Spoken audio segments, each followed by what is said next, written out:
Boom.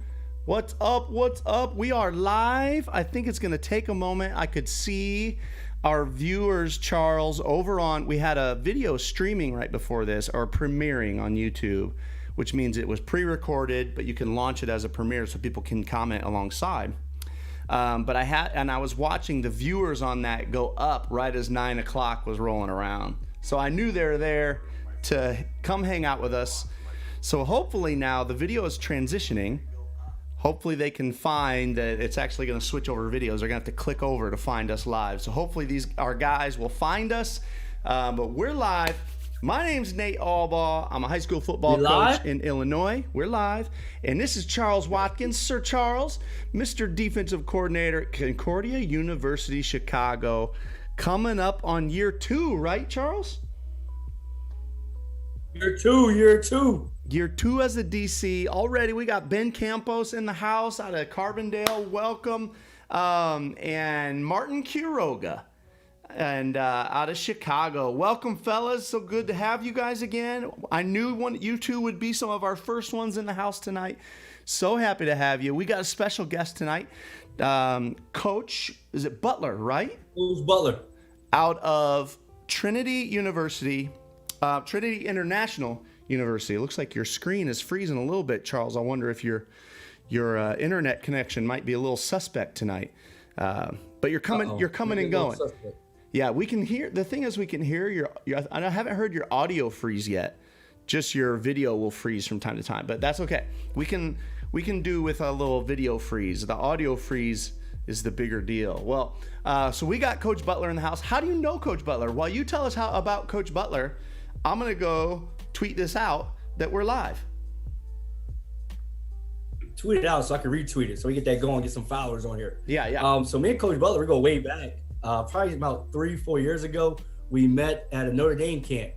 We were both working middle school camp, and they broke you down. You had to coach both sides of the ball. So I coached tight ends on offense, and I coached DBs on defense. So we both were together coaching tight ends. And at that time, I think he was the D coordinator at that time.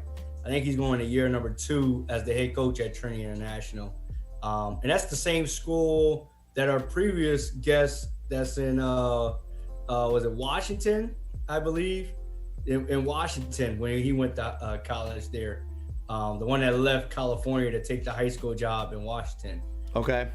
But Masamoto, yep. Yeah. Yep. Same college or same university. But yeah, me and him go way back. We reconnected during the quarantine. Was chopping it up, talking ball, talking recruiting, asking him what it's like to be a head coach, kind of his journey, and just talking ball. And he's a good guy to know, real good guy. And so you said he just took over as the head job just a little bit ago? Yep. I want to say this is going to year number 2. I believe it's 2 or might be 3. Not 100% sure. I know he just took the job over.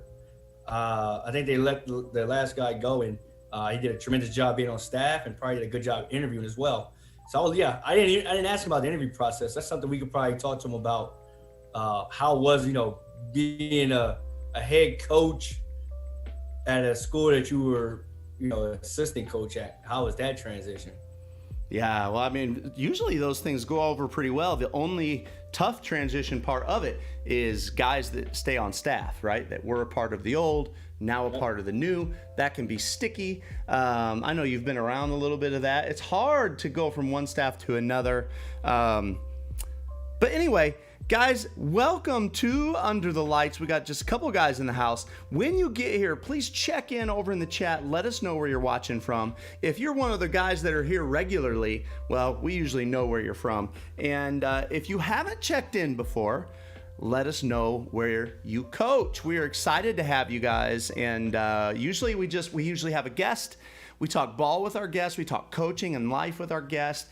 And we try hard to check in here with our guys in the chat as well. So try to keep a healthy little balance here of going back and forth between our guests in the chat and our actual guest who's coming on pretty soon. And in fact, it looks like he's here. Let's get him in the house. Get him in.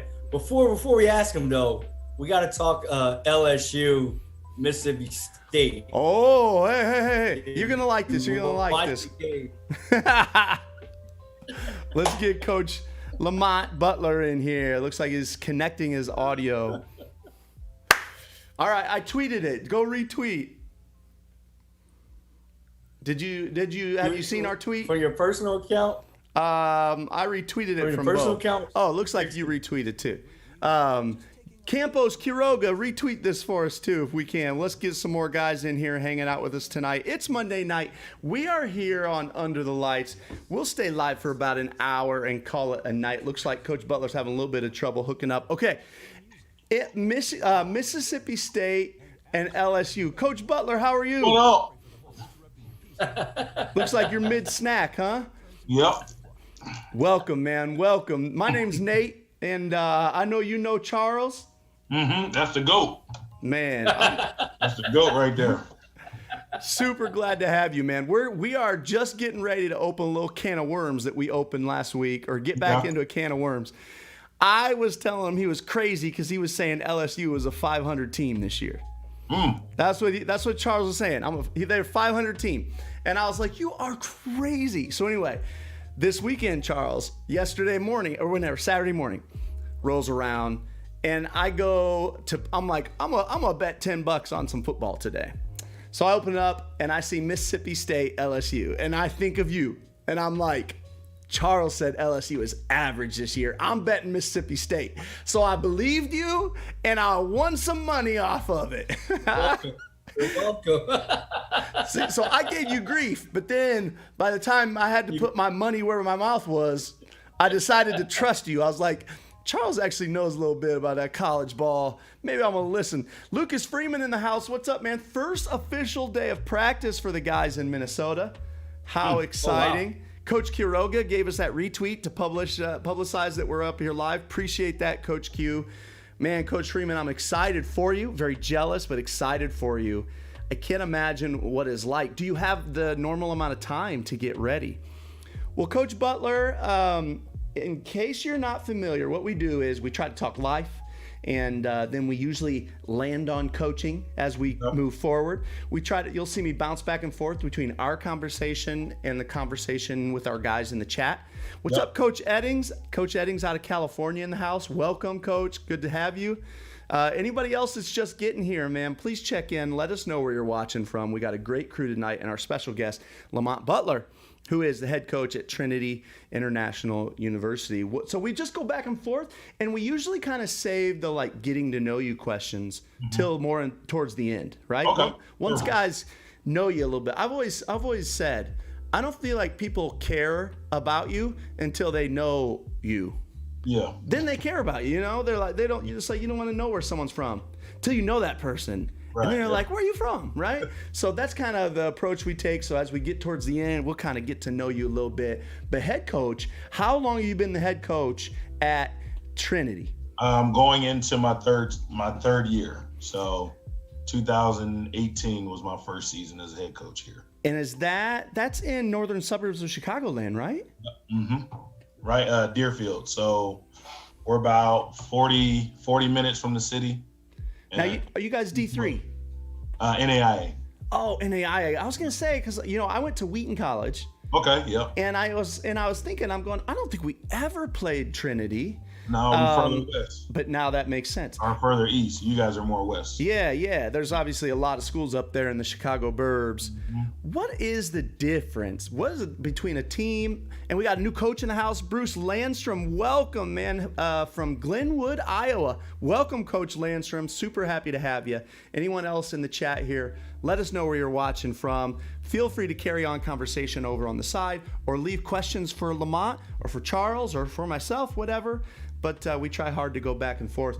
What is the difference between NAIA and D3? Like, what makes a school choose one over the other? I think the biggest thing is money. So, we're able to give scholarships, which, it's similar to Division III. I mean, they give grants. So, we're just able to give actual scholarship money for football. So there's not a huge difference in terms of, how the money is packaged. I think we all have to find unique ways to package guys, but it's all, it's we can just call it football money, essentially. So, Coach, now you're the head coach, and you're a head coach at a college, which means there's a lot of just CEO to your job. Yep. But most of you football CEOs started off as lowercase g's in the trenches of some position play.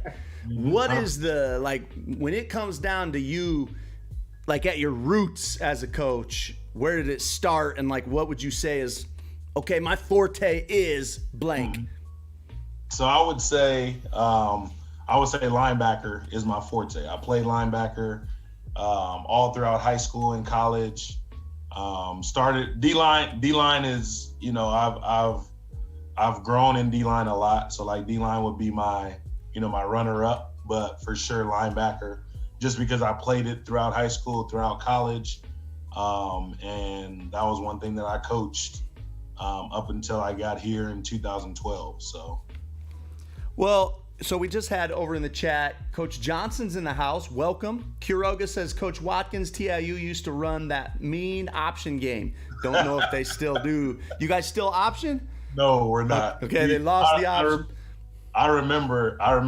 We got some film from, the early years. So we actually, I think it was 3 years ago, we actually found, all the film. So from our first game, from the very first game here, all the way through the early 90s to the 2000s up until I think 2016. So we kind of, put a highlight tape together and sent it out to all the alumni so that they could check it out and everything. It was really cool to go back and look at it. So those things are fun.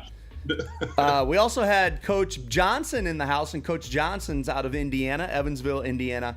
He just said Ravens returned to kickoff for a touchdown. Special teams are important, and I know he's talking to me, Coach. Yes, sir. Yeah, a little history with that, Coach one. Butler. Everybody, so I am adamant that special teams are not 1/3 of the game, and I think that everybody wants to reinterpret my words to say that I'm saying special teams aren't important. I never said they're not important. I said they're not 1/3. I'm giving it a 1/5. It's a very important 1/5. Okay, anyway, we've had that same conversation on here a million times, but now that's why guys in the chat are giving me grief about it. So does that make it 27-17? I don't have the game on here. I'm rooting for the Chiefs. I think it is now. I haven't. Last time I saw it was halftime. It was 27-10. So it's got to be. Coach, do you call a side of the ball?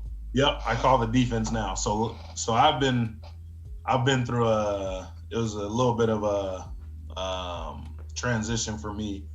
So I called when I first took over, because I was the defensive coordinator at first before I got the job. So I was calling the defense my first year as head coach. Last season, I tried to step away, so I did special teams last year, and then this year I stepped back into the role of defensive coordinator. For us, it's just a continuity thing. So now, instead of having coaches are gonna leave and find other jobs and stuff like that, and so to kind of keep everything similar in terms of offense and defense.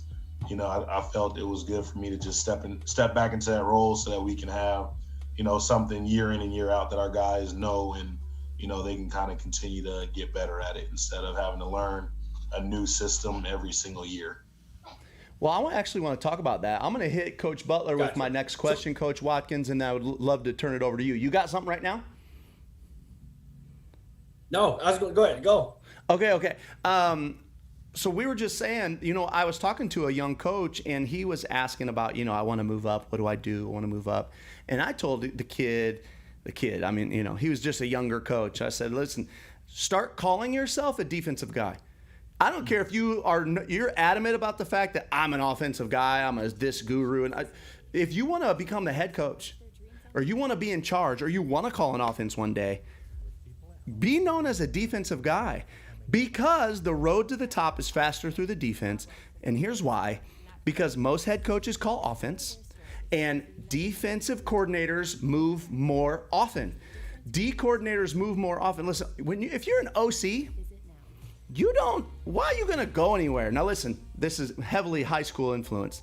Most high school OCs are the head coach. Okay, there we go. And most high school OCs are the head coach. Most high school OCs, if you're not the head coach and you are an OC, like, you're not anxious to leave, man, in the high school world. So the way to the top is through the defense in the high school world. I always forget that I'm talking to college coaches because you get more turnover on the defensive side. Like I said, because it's like a natural progression, man. You get a coach goes DC and then he becomes a head coach. And especially if your team is good, now you lose DCs like, you just lose them every year, right? Look at Alabama. You lose people. Look at all the teams that are really good. The better you are, the more you lose. Alabama, they lose everybody. That's true. The whole staff. No, but I definitely I agree. In high school, in college, NFL, it's the opposite. Any young guy, who's the head coach for Arizona Cardinals right now? Not sure. Yeah. Yep. You know, everybody's looking for the next the Rams head coach, McVay. They want that young, energetic, offensive-minded coach, college and NFL. So if you want to get fired, go ahead and be a D coordinator, be a DB coach. Because if anything go wrong, they blame the defense first. Those are the guys that get fired first. That's the thing. You can't win defensively. A couple more guys in the house here. Coach Gardner's in the house out of Utah. Welcome, man. And Coach Foster in the house. Coach Foster hadn't been here for a while, man. He was with us all summer. Welcome, Coach Foster out of Chicagoland. Lucas Freeman saying how many NFL coaches are DC also? Yeah, not very many. Again, NFL, college, different. My train of thought was entirely high school. Zimmer from Minnesota, Patricia from Detroit, Freeman is saying. And Ben Johnson says, what about OCs, DCs, but the head coach takes over play calling duties? Always a touchy issue. I mean, it is. I've said also, too, Coach Butler, and this is a situation that you're in. For me, when I first get a head job, and again, keeping in mind that everything I do is coming through the high school lens, right? And so maybe it applies to the college, maybe it doesn't. But for me, when I first come in, I even when I get guys that I'm like, I think he's pretty good, I don't know these people. I usually tell the guys, especially, like, I'll get a job, let's say March, and I've been taking over a handful of things. I say, man, I want to hire coaches, guys that love our school, guys that have been around.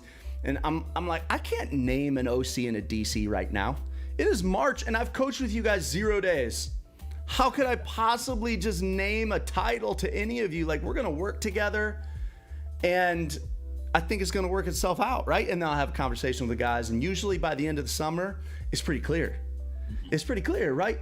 But even still, I could see myself hanging on to a side of the ball longer than normal, because I'm like, I just don't know this guy very well. And now once I've been at a place an entire year, now all of a sudden you're like, okay, you know how I think, I know how you think, you know what's important to me as the head coach, right? And I just feel like you're being more proactive about trouble and problems that come up between coordinators. So I'll just kind of turning that over to you and transitioning to take it where you want, but it can kind of just go into keeping continuity within your coordinators and keeping people happy, Coach. Yep. I mean, I definitely think it's something that, it's in the high school rank, it's different in college, because college, you're going to network, you're going to talk to guys, and then that's kind of what you want to do is hire guys that you know how they work. You've seen them work, you've seen them coach, you know what you're getting, right? On the high school level, I understand it's totally different, because you got to figure out, all right, what type of school I'm at. If the school wants all on-campus coaches, or if they have all walk-ons, that could be difficult. So there's a lot of different factors, I think, that go into that.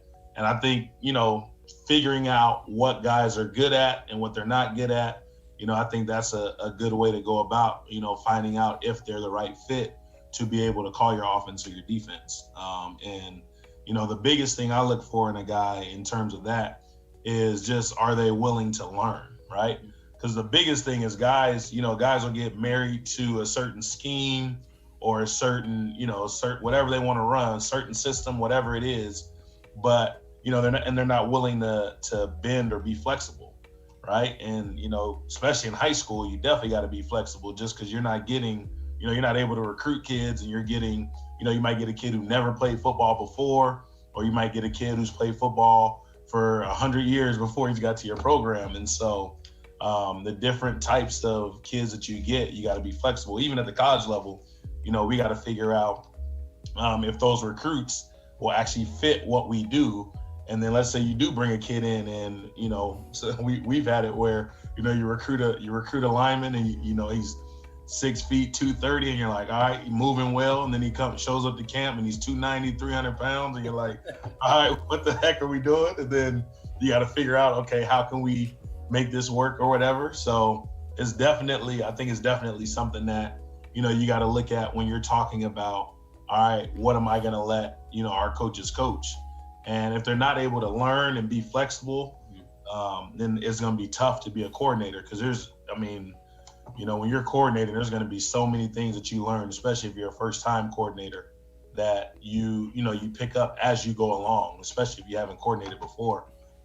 Just because the art of it is just crazy. Like, there's things I'm learning today that I didn't know 3-4 years ago when I was a head coach or when I was coordinating, but it's making me better. So, To piggyback on your first statement, Coach, about that you're calling the defense now. And I guess one of the main reasons was just guys leaving and going in jobs, and you don't want to lose the terminology. Have you been in a position where the coordinators were taught to learn your terminology, and so they had to take their playbook and put it into your terminology? You talking to me? Yeah. Oh. No, I've never done that. For me, it was, and I was only, it was in my first year and then last year. And so there were two completely different systems. Gotcha. And we were kind of moving away from one. So we were originally 4 down, and then we moved to 3 down. How I go, just the recruiting aspect. Like, yep. It's hard to find, two interior linemen who are going to dominate, and then, 2 of those guys who can rush off the edge. And so we talked about that. Now, there were some things that carried over where we kept the same terminology just because it was year to year. And so if it was something similar that we did last year, I know when I first came in, and, we kind of went from a 3 down to a 4 down. There was a blitz that was similar to what they did last year. And so we called it the same thing so that there was no issues or anything like that. But it was never, for me, I think it's tough at my level to force a guy to, all right, you come in, you got to learn what we do here, unless he's never coached before. Or it might have been his first coordinator job. Then I would feel comfortable telling him he had to learn what we're doing. But if there's a guy who has put some time in, some years in, I wouldn't feel right, forcing him to do that, off the bat. Now, if it was something that, we were, and again, I haven't been here long enough to where we've had the same system in terms of the defense that we run now, because we started in a 4 down and we moved to a 3 down. So I always got a guy when we were in the transition phase. So it wasn't like he had to come in and learn what we're doing, because it was changing anyway. So now it'll probably get that way, but in the past, it hasn't been. Nate's a 3 down guy, by the way. Okay, nice. Yeah, I'm right there with you. I was a 4 down guy. I mean, I played in the 4 down system in college. When I my first high school job, I was in a 3 down system. And then when I took over, I went to a 4 down system. And then like my first 2 years, I was a 4 down guy. But then you start getting into the 3 down stuff, and it's like, you go down a rabbit hole, because there's so much you can do. And, I like what we do now. I mean, I love it. Our guys are, they're starting to get it and understand it. And so we're kind of, we're moving along and things like that. But yeah, man, Nate, that's a great job. Coach Watkins over there, I know he a 4 down guy right now. He trying to, you know, I know you got some 3-down stuff over there, Coach. He's, I know you do. yeah, Coach Watkins is just old school. That's all. He's old school. Checking in with our guys in the chat over here. Let's see. Johnson talking about, oh, yeah, what about OC's, DC's taking over the calling duties? Yeah. Freeman asked, Coach Albaugh, did you call the offense when you were OC? I did. I called the offense. I did have 1 year where I didn't call either one. And that was I had a guy that had been with me a couple years, and I knew him really well, and so I could trust him. Then, of course, we won a ton of games, and then he took a head job. So lost him. That was short-lived. Lost, like, of our staff, when we were really good, five of them now are all our head coaches. I mean, our staff was so good. You don't get that a lot at the high school level. Our staff was so good. Let's see. Edding says most high schools have their DC offensive coordinator when they come in already. Yeah. However, it is hard to get those guys teaching jobs. Coach Gardner saying, hey, I can't. His team's been winning like crazy. He's been a DC for a couple years. He said, ain't nobody knocking. Maybe out of Utah. That's the first thing. Get out of Utah. Yeah, there you go. The next school is probably not for another 100 miles, man. Quiroga saying, is Coach Franz still at TIU? Yes, he is. Yep. He's the OC. Okay, there you go, man. And Coach Campos saying, love that 3-man rabbit hole. Yeah, Coach Campos out of Carbondale, Illinois, 3-man guys. So tell us about Coach Franz and your offense. What's the offensive scheme? Man, hashtag throw at you. We throw that thing around. So okay. So our previous offensive coordinator, this was in 2018. So when I first took over, I was like, all right, I'm staying on the defensive side because there have been, I've coached offense before. I coached running backs back in 2012. That was like my first, I would say my first introduction to offense, and that's where I learned offense. And when you go on the offensive side, it's life-changing because it's so simple. Like our first game plan meeting, we went in, and I remember sitting down, and we're watching film. They're like, all right, how do they line up? Okay, this is what they line up to against this formation. All right, what coverage are they playing? All right, good. Make sure you keep watching film. See you guys later. And I was like, wait. What's up with the, what if they do this? What if they do? There was none of that. And I was blown away. I was like, man, this is so easy. And so, and so when our offensive coordinator in 2018, our first guy, he brought his system in, and we really, really loved it. We the first game of the year in 2018, we set the NAIA record. We threw for 732 yards in the game. And so, we definitely, our guys loved it. And they were starting to get it. And so, when our OC, he left, he took another job. He had a really good year this year. And then, he went and took a job.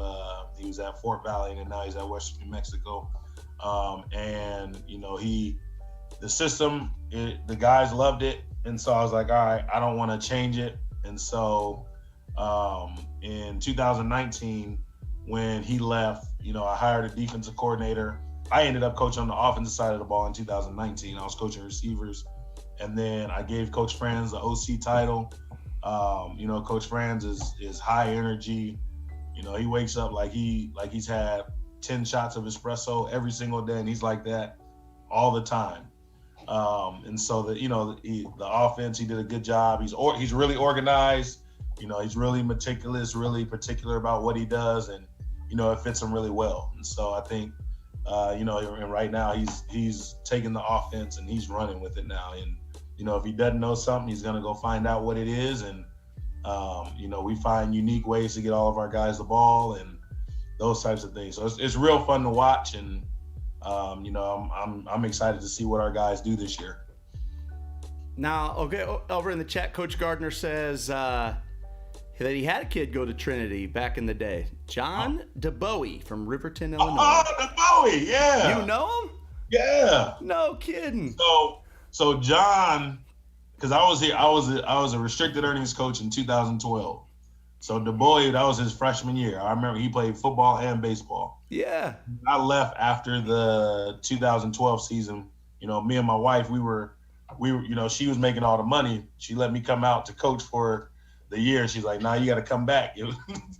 she's like, if it ain't full time, you got to come back. So then I ended up going back to California, and then I came back in 2016.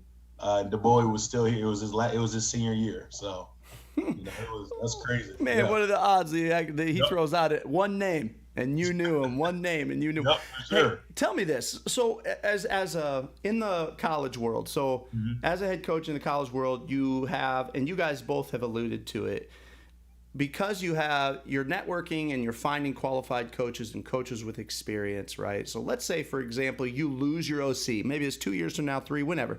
You lose your OC for whatever reason. He takes a new job. Either way, you've got an opening. You've got an offense, a successful offense. Now, all of a sudden, you're looking for an OC. As you're looking for a guy, does it narrow your search down going, okay, I have to find a guy that has experience in this type of system? Or am I going, okay, I got to find the right guy and I've got to go with what system he likes? I think you go for both.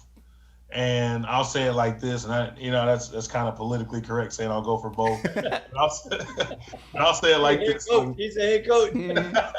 So one, I'm gonna reach out to the guys that I know first, and I'm gonna call someone. Hey, do you know a guy? Do you know a guy that would be interested in an offensive coordinator position?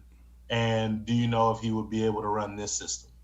And then, you might go through some guys, you go through that list or whatever, and, he might have a guy, he might not. And then after that, then you got to look for, okay, who's going to be the best fit for the school and what we do. So it's not, he might have his own system, but it needs to be at least similar to what we've already been doing, and like I tell a lot of coaches all the time, like, your job is your interview.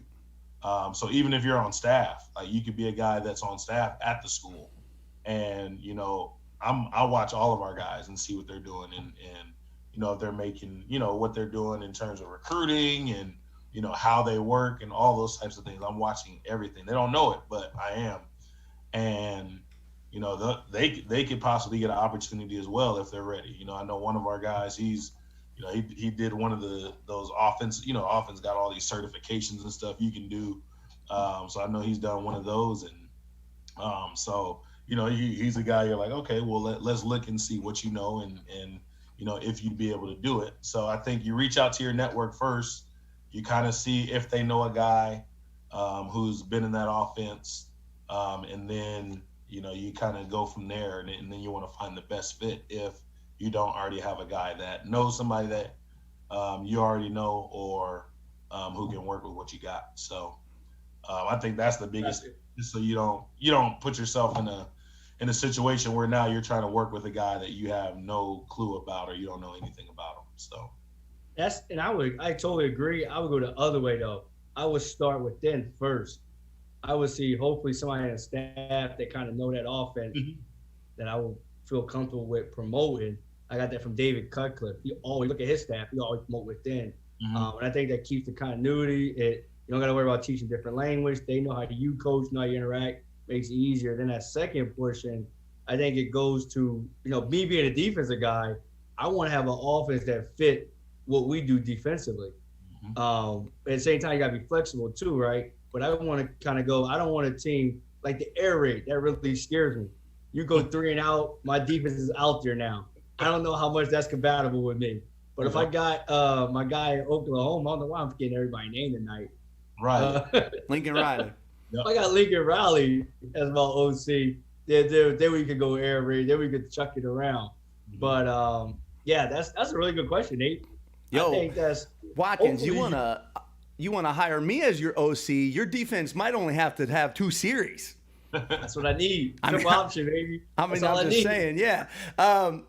Watkins, how much does Aubrey, your head coach, his head coach, Jason Aubrey, how much does he say to you about what's going on defensively? Because let's say, for example, not that this has happened to you, but let's say, for example, you have 2 games in a row where defense isn't looking so good. And let's face it, some offenses can just make you look bad. I mean, I've been there. I think everybody's been there. Sometimes defense looks bad. Does he say anything? Yeah. So, yes, if we're looking bad, if we're not performing, and I'll never. One thing I learned, right? Got to be political. I never say it's the offensive fault. They could go for it in our own 30, not get it. We just got to stop them, right? We got to stop them. So, but no, it's yeah. It was a couple of times where he asked me what's going on, and I had to bite my tongue. I said, I just got to coach him up, coach. I just got to get him better. But it's always during the game though. That's what I love about him. Like during the week, he'll come in meetings, he'll hang out, but he's so involved with the offense. It's like as long as we're doing good, he won't bother me, and that's what I love. But I know at the same time, if we're giving up 40, 50 points, I'm gonna have to see him more, and it's not because we're doing well. And how about you, Coach Butler, with your offense? How much do you say, and when do you say something? I'm hands on. You can call me Sean McVay. I run this thing like an NFL head coach who calls the side of the ball. I told Coach Franz, I said, it's your show. We'll talk about what the other team is doing. He'll call me if he has questions or anything like that. But I kind of let those guys run their show over there, and then if there's things that need fixing or they need help with, I'm definitely here. But I definitely try to stay out of it. And for me, I just think it's not fair. For me, because I'm on the other side, I haven't watched what the other team's defense is doing, and so I don't think it's fair for me to kind of go in and ask them what's happening or what's wrong. Like we'll have those conversations. I mean, any head coach is going to do that on game day. I'll make a decision. I'll tell them they can go for it or things like that. But in terms of game planning, he and I have spent enough time together where I trust him and I know him to do his job, and I don't have to worry about that. And if there is something that he needs, he'll come and ask me. If there's information that I need, I know I can go and talk to him, and he's going to have the answer. Or if he doesn't have the answer, he's going to go figure it out and then come back to me with the answer. So, I'm fortunate to have a guy that I've worked with Coach Franz for the last 4.5 years. So I have a guy that I know and trust that I don't have to worry about, kind of micromanaging him or, getting in his and things like that. Well, how about this kind of game day stuff? When I did have my year where I had an OC and a DC, and they were both two of my best friends in the world. So we had a great relationship. But I mean, so there was a time we were in the playoffs and we had a running back. His name was Matt Brown, and Matt Brown was, first of all, we had tons of talented running backs, but Matt Brown was like our steady Eddie horse that just, straight ahead and downhill, and he was hard to stop, right?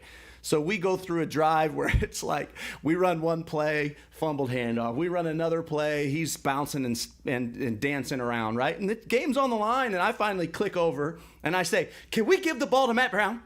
Thank you. Click back. All right.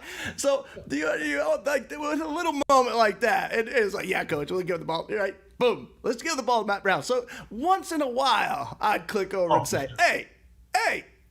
So does that ever happen? Yep, 100%. Okay. 100%. Yeah, there'll be times where, a play might be working, or as a defensive guy, you can see what a defense is doing, and you try to give them those little, those little secrets or those little tips into what they might need to be doing against some of these teams and stuff like that. Just because. Offensive guys, I think they have blinders sometimes. They think all offensive guys think their system's going to beat everything and nothing can stop it. Mm-hmm. And so just helping them, hey, this should, this is open here, or looking to maybe running this because this is what's going on this play or this down and distance, those types of things when during the game. Yeah. That's what I'll usually do. Watkins, you ever get the click over? No. No? He always talks to me on the sideline. He never clicks over. He just come and talk to me. That's about it. But no, Coach Butler, I was going to ask you, how do you go about that where the offense is on the field, you're talking to the defense, and I guess like a crucial moment come up? Like, how you find yourself balance in that situation? So that'll be new for me this year. So because that's where like this year I'm really trying to step back. And I think we'll have meetings before the game, and we'll try to talk about all the different situations that come up, and kind of what we're gonna do. Like we know when, what fourth down territory is for our offense. We know, when we're gonna call a timeout or when we're gonna kick a field goal, those types of things. And so I think those are spelled out early. And then I think, for me, when I'm with the defense and talking to the defense, again, Coach Franz and I, we've been together long enough to where he knows, what to do in those situations where it's not, if it's something that he needs, like it's a crucial situation, I know, he'll come and get me. But, as far as like, all right, what are we doing? Are we going to go for it here? There's a certain yard lines and things like that we have where we kind of already know the answer to it. Yep. So that kind of takes the, for us here at a small school, we try to take the thinking out of everything. So we got a system for everything, and whether it's, offense, defense, managers, equipment, recruiting, all these things, we have a system for it so that it's, really plug and play. So, if we do lose a guy, we can just plug somebody else in, teach them the system, and then just keep it going. That's how Trinity and Ashford can get a kid out of California. That's how they feel good, Nate. They got a system over there. That's talking about the GOAT. He's the recruiting GOAT. You see him on Twitter 24/7. This guy doesn't sleep. You didn't even send me the link because you was recruiting. What you talking about? That does sound like Watkins too. I'll bet Watkins. I feel like Watkins would be hard to recruit, hard to out recruit. So if you're telling me Coach Butler can out recruit you, Watkins, then he must be for real. Hey, Coach. Him and Todd, those are that's why I hang out with these guys. I learned so much from them. Him and who? Who was the other one you said? Todd from North Park. Oh yeah. All right, so Coach Butler, I want to ask you to tell us about your defense more schematically. Like, what do you run, right? Besides just odd, I want to know what you run, like some of the principles of it. But before you do, tell Charles why last year's Bengals would have thumped last year's LSU Tigers. Last year's Bengals would have. Oh, they're an NFL team. What do you mean? What do you mean? I firmly believe this. There is no college football team in America at any point in time in the history of college football and NFL football that will beat the worst NFL team in the league. And the only reason I say that is because in the NFL, they're moving so much faster than they are in college. In college, you're only going to have a handful of first rounders on your team or second rounders on your team. The rest of those guys, they're after their 4 years, they're putting on suits and ties and going into the corporate world. Football's it. Before I go into my real reason, I gotta ask a question here. Yep. So IMG. Mm-hmm. Can IMG beat the worst Division III school? Division III? Yeah. That's not. You can't compare that. Yeah, that's totally different. That's totally different. Can IMG beat the worst NAIA school? That's scholarship money. No, I'm gonna say no. Coach Butler. Coach Butler. I'm gonna say no. You see what I mean, Coach Butler? Sometimes Coach Watkins comes on here and he says some crazy things. Listen, Coach. The reason I say that is because how many freshmen did you start this year, Coach? Let me ask you that question. Coach, we started 8. 8? Sheesh. Okay. Now, were there times where those freshmen looked like freshmen? Absolutely. That's the only reason I would say that wouldn't happen. Well, it also depends on the age of the team also. Gotcha. IMG got kids going D1. Mm-hmm. It's D1 or bust at IMG. Yep. Those kids at NAIAs, they probably never had a D1 scholarship, That's right? True. So I use that same analogy with the LSU. That is arguably the greatest college team ever. Mm-hmm. Out of their 22 starters, all of them graduated, and 10 of them went in the first round. Mm-hmm. 10, coach. 10. So I don't even know how many first rounders the Bengals had last year. All I know is the quarterback was a first rounder and AJ Green. Everybody else was second, third, fourth. So according to your logic, then LSU is greater because they got more first rounders. Because they still got it. They still got to understand the NFL game. That's the biggest difference. Because how many of the first rounders? Because you can make that argument. Jamarcus Russell. Yep. You can make the Jamarcus Russell argument. You can make the Ryan Leaf argument. You can make the what's his name from USC, Matt Leinart, right? Yep.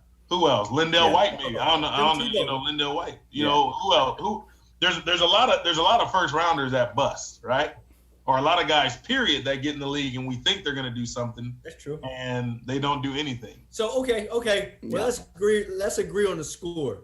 Is it close or is it a blowout? No, I told him it's however much the Bengals want to win by. No, I don't think that though. Come on. So, there we go. 42-7. No. Yes, sure. You saying last year's? How much? Yeah, last year's LSU. The LSU team that won the national championship? Yeah. Yes. I'm going to say they lose by 14-21. 14, Oh, man. not the score. But they lose by points with the that's how spread. much they lose by. Okay. I think that's how much they lose by. Respectable game. Okay. Yeah, no way. 42-7. That's what I said. Just like Coach Freeman said. Coach Freeman on here said 53 NFL players versus maybe 30 NFL players, right? All right, Coach. So back to the more important stuff. Tell us about your defense. I want to know. Who's all on that chat over there? Oh man, we got Coach Gardner out of Utah, DC. We got Ben Johnson out of. I'm kidding, Coach. I'm kidding. Oh, okay. I was about to tell you all of them. No, I'm kidding.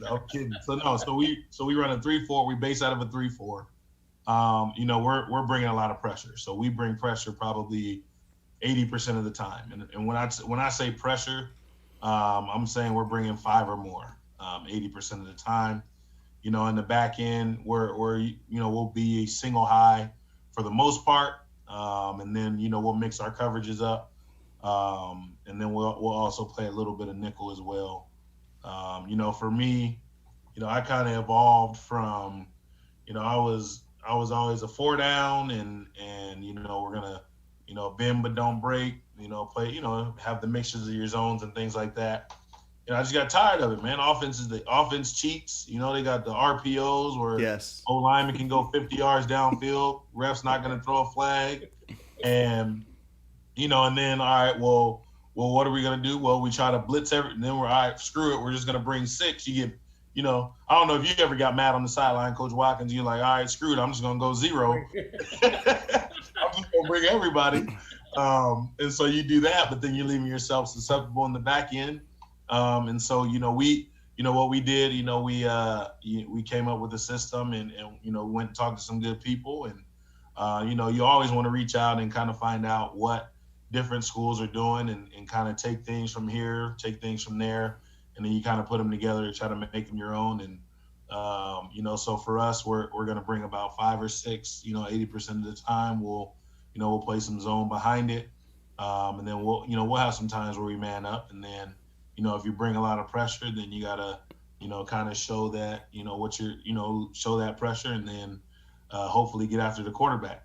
And, you know, so again, 3-4. You know, for me, I tell our coaches all the time in recruiting. I say, listen, I'm trying to get to 3-2-6.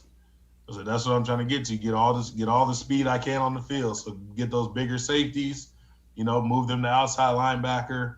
You know, the bigger outside linebackers, move them inside, and then the linebackers move them down the D line, and then just create chaos. So, you know, that's kind of what we want to do defensively here. And you know, our guys, this is our first year that we're going to be running this, and you know, our guys are, you know, they're starting to pick it up. We finished our first week of practice this past Saturday, so we, you know, our guys are starting to understand what we want. Definitely a long way to go. That's one thing I'm happy with. You know, the only thing positive that came out of COVID and us not playing this fall is giving our freshmen and our incomers a chance to gel, learn the system, learn the culture of the school. You know, everything we do here, and so I think it's going pretty well for us right now. So who were your defensive influences? You said you talked to some good people. So you talked. One of my guys is um, at Louisiana. He down in Louisiana. So talk to him. Watch their defense, and then you also pick up things when you're watching other college football teams, and so like I know Oregon State, they do some similar stuff of what we're trying to do, and you look at some of LSU, some of the stuff that LSU did with their defense and how they showed some pressure and then they also pressured and things like that. I'm trying to think who else did I talk to? I got some guys at Buena Vista. My guy Adrian Davis out at Buena Vista, we talked to a little bit.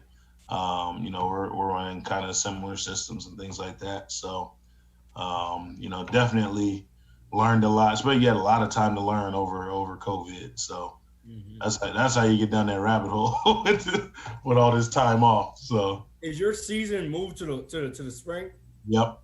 Gotcha. What's your plans for this fall? Will you guys scrimmage anyone?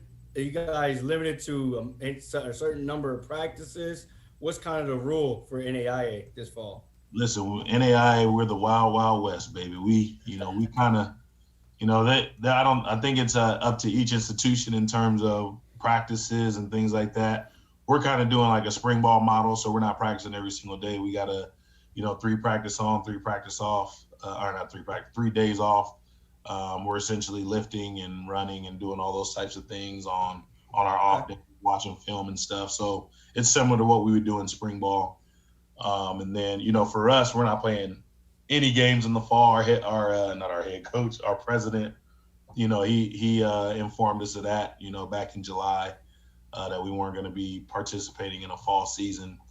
So everything was moved to the spring. And this was before our conference even made the decision. So, so we've had that plan in place since probably the middle of July in terms of what we were going to do once guys got here.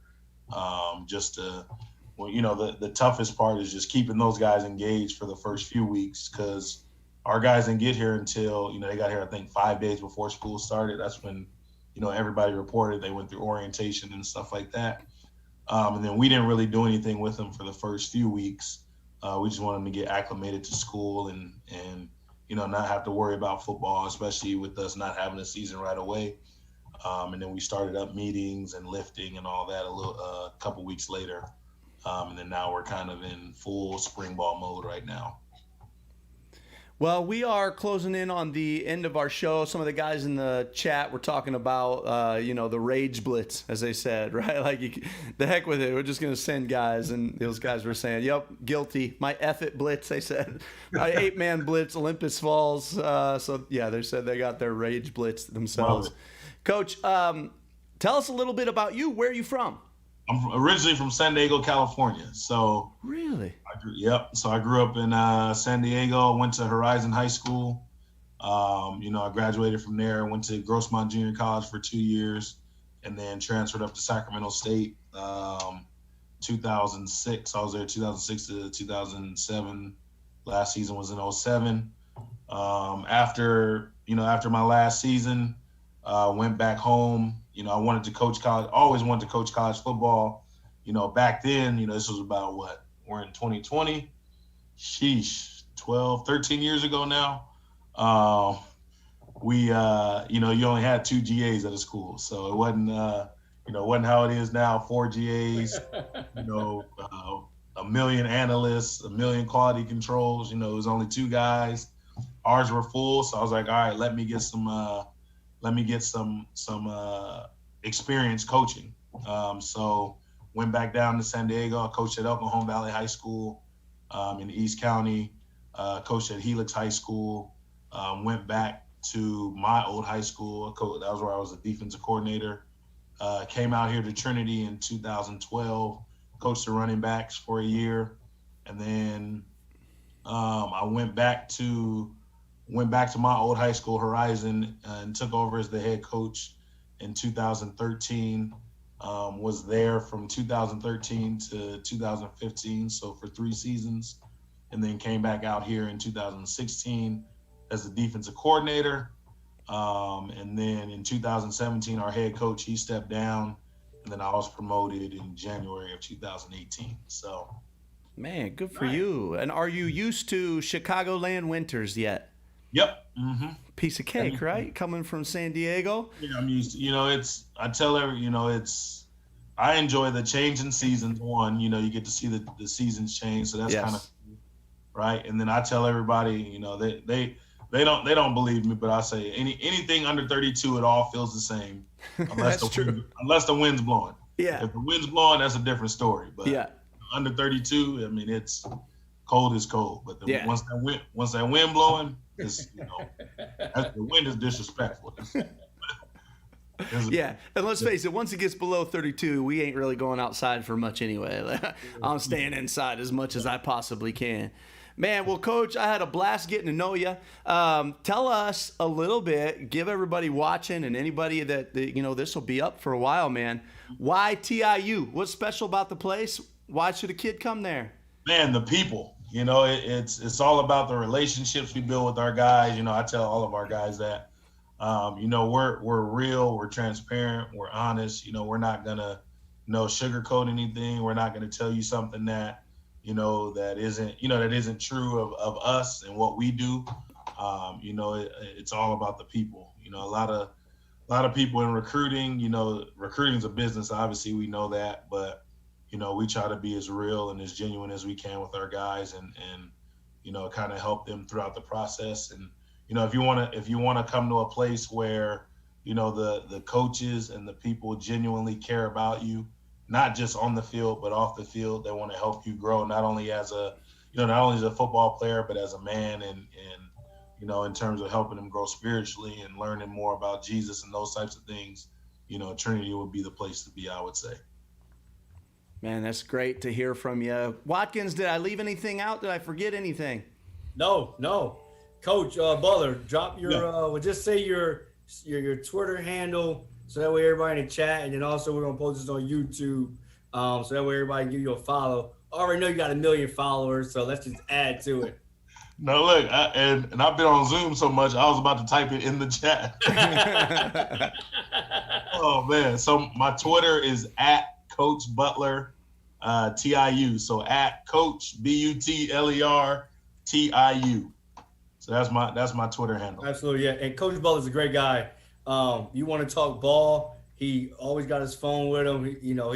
He's not one of the coaches that'll say I'll get back to you and won't get back to about a month later. He's genuine, great guy, and just from the outside looking in, I love everything they do there at the program, as far as the recruiting, a lot of their mission statement and things which you see.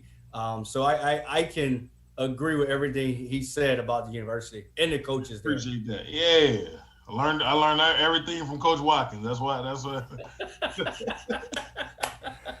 Man, Coach, it was so good to have you. All you guys, leave us a thumbs up if you can. Subscribe if you're not subscribed. Leave comments below. Look these coaches up. 2 great college coaches, both in Chicagoland area. Guys, you guys enjoy your night. Let's probably go watch a little NFL if the game ain't over yet. Have a good one. All right, have a good one. See ya.